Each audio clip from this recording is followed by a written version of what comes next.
আলহামদুলিল্লাহি রাব্বিল আলামিন ওয়া আলা আকিবাতুল লিল মুত্তাকিন ওয়াসসালাতু ওয়াসসালামু আলা সাইয়্যিদিনা ওয়া মাওলানা মুহাম্মাদিন খাতামুল আম্বিয়া ওয়াল মুরসালিন ওয়া আলা আলিহি ওয়া সাহবিহি ওয়া আহলি বাইতিহি ওয়া মান তাবিআহুম আজমাইন ওয়া আলাইনা মাআহুম ইয়া আরহামার রাহিমিন।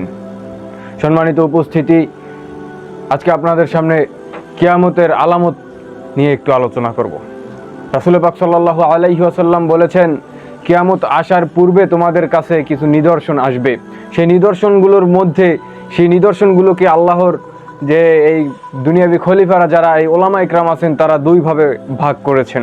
অর্থাৎ প্রথম আলামতে সুগরা, আলামতে কুবরা, অর্থাৎ বড় বড় কিয়ামতের যে বড় বড় আলামতগুলো এবং কিয়ামতের যে ছোট ছোট আলামতগুলো, সেই বড় বড় আলামতগুলোর রেখে আজকে আমরা সেই কিয়ামতে সুগরা থেকে, সেই ছোট আলামতগুলো থেকে আমরা কিছু সামান্য আলামত নিয়ে আলোচনা করবো। আমা তাওফিক ইল্লা বিল্লাহ।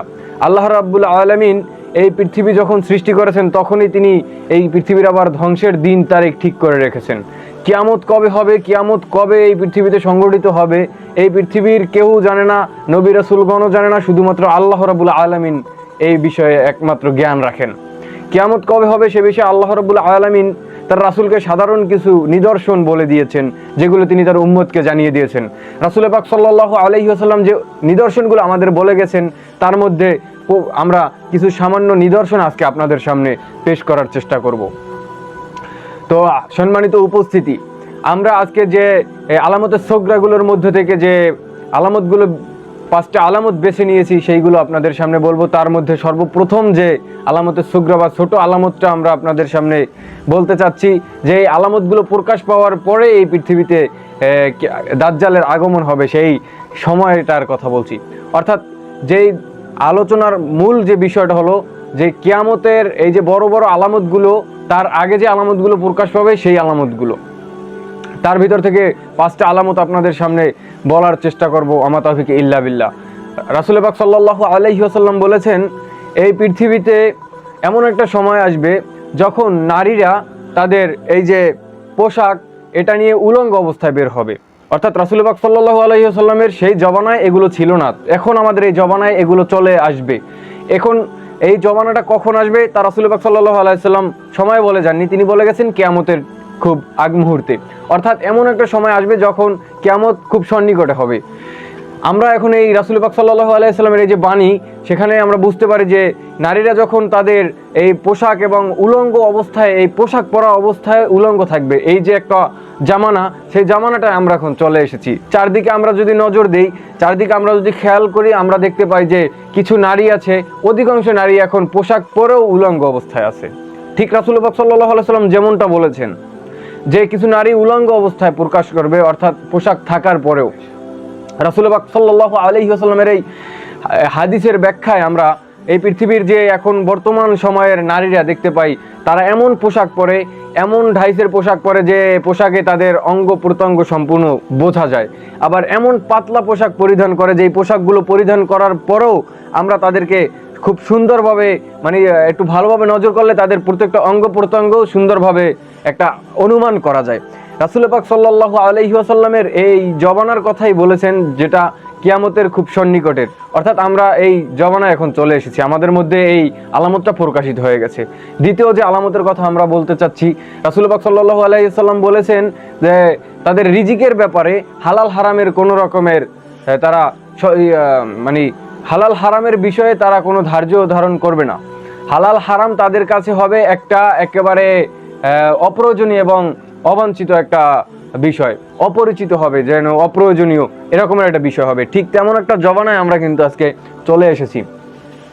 রাসূল পাক সাল্লাল্লাহু আলাইহি ওয়াসাল্লামের এই পরবর্তী জমানার কথা যে বলেছেন, সেই জমানাটায় আমরা এখন চলে এসেছি। যা আমরা এখন দেখতে পাই, আমাদের এই যে জেনারেশন হোক, আমাদের মুরব্বীরা যারা আছে, আমাদের এই বয়সে, আমাদের এই আগের সময়ে কিন্তু এত পরিমাণ সুদ প্রথা বা ঘুষ প্রথা, এত পরিমাণ দুর্নীতি এই রিজিকের আহরণের জন্য ছিল না। প্রত্যেকটা ব্যবসা বাণিজ্যে, প্রত্যেকটা কর্মক্ষেত্রে, সব জায়গায় দুর্নীতি চলছে। রাসূল পাক সাল্লাল্লাহু আলাইহি ওয়াসাল্লাম এই সুদের বিষয়ে একটি হাদিস বলেছেন যে এমন একটা জমানায় অবশ্যই তুমি পৌঁছাবে যে জমানাটায় কোনো মানুষ সুদ ছাড়া থাকতে পারবে না। অর্থাৎ এমন পরিমাণে সুদের প্রকাশ হবে বা সুদ এমনভাবে ব্যাপকভাবে ছড়িয়ে পড়বে, অর্থাৎ যারা এই সুদ থেকে বেঁচে থাকার চেষ্টা করবে তারাও এই সুদের ধুলো অথবা ধোঁয়ার মধ্যে পড়ে যাবে। তো এরকমের একটা অবস্থায় আমরা কিন্তু এই জমানায় চলে এসেছি। তো এই জমানায় আমরা এখন কিয়ামতের খুব সন্নিকটে আছি এটাই বলা যায়, অর্থাৎ এই দুইটা নিদর্শন কিন্তু আমাদের মধ্যে আমরা চলে এসেছে দেখতে পাচ্ছি। পরবর্তীতে যে 3 নম্বরে যে আমরা নিদর্শনটা অর্থাৎ কিয়ামতের ছোট যে আলামতের মধ্য থেকে বেছে নিয়েছি, সেই আলামতটা হলো ফাসেক লোকজন এই রাজত্ব করবে, অর্থাৎ সমস্ত জায়গার নেতৃত্ব দেবে ফাসেক লোকজন।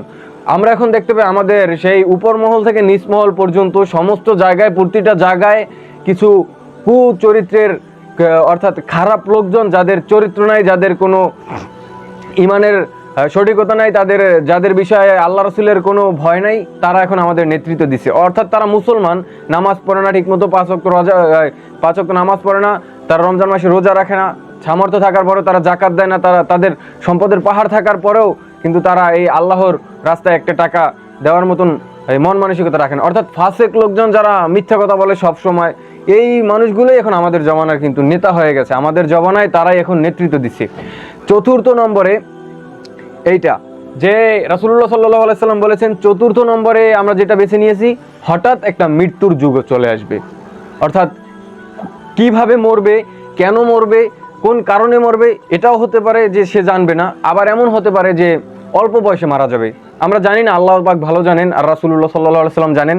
তবে হঠাৎ যে মৃত্যুটা হবে এ বিষয়ে আমরা এখন দেখতে পাই যে আমাদের জওয়ানার লোকজন যে এই অল্প বয়সে এই যুবকরা ও যুবতীরা যে মারা যাচ্ছে, এটা কিন্তু একটা হঠাৎ মৃত্যুর মতনই।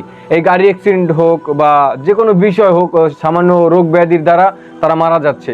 আর আমাদের জওয়ানার যে মুরব্বীরা আছে তাদের কাছ থেকে জানি বা শুনতে পাই যে তাদের জওয়ানার যে মানে তাদের আগের যে লোকজন ছিল তারা অনেক হায়াত পেত, আল্লাহ তাদেরকে অনেক হায়াত দিতেন, কিন্তু তারা অনেক বছর বেঁচে থাকতো, 100 বছর, 110 বছর, 5 বছর, 90 বছর। কিন্তু আমাদের জমানায় এখন 60 বছর থেকে 70 বছর বাঁচাই কিন্তু মুশকিল হয়ে গেছে। তো আল্লাহ রাব্বুল আলামিন আমাদের এই জমানায় এখন হায়াতকে ছোট করে দিয়েছেন, আমাদের উপর থেকে এই হায়াতের যে বরকত সেটা উঠিয়ে নিয়েছেন। তো রাসূলুল্লাহ সাল্লাল্লাহু আলাইহি সাল্লামের এই যে আমরা বিষয়টা এনেছি ভবিষ্যৎবাণীর, সে বিষয়টাও কিন্তু আমাদের এই জমানায় এখন চলে এসেছে। এরপরে রাসূলুল্লাহ সাল্লাল্লাহু আলাইহি ওয়াসাল্লাম বলেছেন যে 5 নম্বরে আমরা যেটা এনেছি সেই ভবিষ্যৎবাণীটা হলো কি, যে প্রকাশ্য জেনা একটা সয়লাভ হবে, অর্থাৎ প্রকাশ্যে জেনা সমস্ত জায়গায় ছড়িয়ে পড়বে। তো আল্লাহ রাব্বুল আলামিন আমাদেরকে হেফাজত করুক। আমরা এমন একটা জমানায় চলে এসেছি, সেই জমানায় আমরা প্রত্যেকটা ঘরে ঘরে, প্রত্যেকটা বাজারে, প্রত্যেকটা পার্কে, প্রত্যেকটা এলাকায় আমরা প্রত্যেকটা মুহূর্তে জেনা বা এই ব্যভিচারের সম্মুখীন আমরা হচ্ছি। আমরা বাইরে বেরোলে দেখছি যুবক যুবতীরা তারা অবিবাহিত অবস্থায় হাত ধরে হেঁটে যাচ্ছে, অর্থাৎ এটাও কিন্তু একটা জেনা। আবার আমরা যে একটা যুবক একটা যুবতীর দিকে কুনজরে তাকিয়ে, সেটাও কিন্তু চোখের একটা জেনা। আবার এই যে মনে একটা যুবতী যে ওই উলঙ্গ অবস্থায়, অর্থাৎ পোশাক পরে উলঙ্গ অবস্থায় বেরিয়ে যাচ্ছে, এটাও কিন্তু একটা জেনার মতনই পড়ে, অর্থাৎ মনের জেনা। আমাদের চোখ দিয়ে জেনা হচ্ছে, আমাদের মুখ দিয়ে জেনা হচ্ছে, আমরা এই খারাপ কথা বলছি, আমরা বিভিন্ন খারাপ মন্তব্য করছি বিভিন্ন নারীদেরকে নিয়ে, বিভিন্ন বিষয়ে আমরা মন্তব্য করে আমরা মুখের জেনা করছি, চোখের জেনা করছি, মুখের জেনা করছি, পায়ের জেনা করছি, হাতের জেনা করছি, মাথার যে মস্তিষ্কের ব্রেনের জেনা করছি, এই কুরুচিপূর্ণ ভাবনা নিয়ে, খারাপ ভাবনা নিয়ে আমরা জেনাগুলো করছি। তারপরে যে সব থেকে বড় বিষয়টা হলো এই যে এখন রিলেশনশিপ নামের যে বড় জেনাটা এই পৃথিবীতে সয়লাভ হচ্ছে, অর্থাৎ ছড়িয়ে পড়েছে, সেই বিষয়টা কিন্তু রাসূল পাক সাল্লাল্লাহু আলাইহি ওয়াসাল্লাম সব থেকে বড় ভাবে এবং সুন্দরভাবে আমাদেরকে বলে গেছেন, এবং সেটা খুব প্রকাশ পেয়েছে আমাদের মাঝে। অর্থাৎ এটাও কিন্তু কিয়ামতের আলামতের একটা সব থেকে বড় নিদর্শন। তো এর পরে রাসূলুল্লাহ সাল্লাল্লাহু আলাইহি সাল্লাম আমাদের এই 5টার বাইরে আরেকটা আলামত, তিনি অনেকগুলো আলামতের মধ্যে আরেকটা আলামত বলা সব থেকে মানে উত্তম মনে করছে এই সময়, যে এই যে আলামতগুলোর কথা বললাম, এই আলামতগুলোর পরেই কিন্তু ইমাম মাহাদির আগমন হবে। এখন ইমাম মাহাদির আগমন হতে কোনো সময় বাকি নেই, যে কোনো সময় ইমাম মাহাদি এসে যেতে পারে এবং এই পৃথিবীতে দাজ্জাল আগমন হয়ে যেতে পারে। কারণ প্রতিটা মুহূর্তে, প্রতিটা এলাকায়, প্রতিটা অঞ্চলে কিন্তু দাজ্জালের এই যে ফিতনাটা ছড়িয়ে পড়েছে, এবং ইহুদিরাও ঠিক তাদের মতনই একটা দাজ্জালি পরিবেশ কায়েম করে ফেলেছে। সুতরাং আমাদের এমনভাবে আজকে সতর্ক থাকতে হবে, এই সময়টা আমাদের এমনভাবে সতর্ক হতে হবে, এখনই সতর্ক যদি আমরা না হই তো পরবর্তীতে আমাদের সতর্ক হওয়ার কোনো রকমের সুযোগ থাকবে না।